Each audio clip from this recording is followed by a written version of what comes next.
Hi guys, so manghulog na tayo.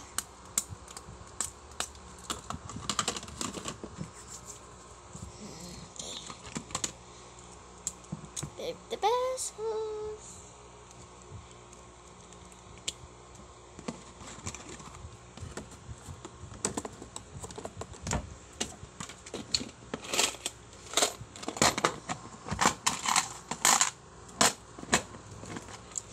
Gagawa akong gawain bahay para makahulog ako bukas.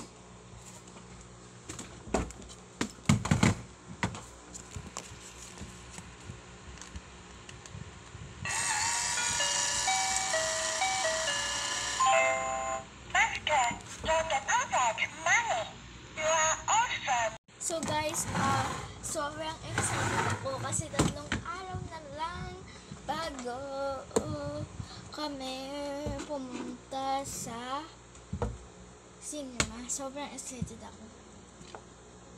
So, yun lang guys. Bye-bye.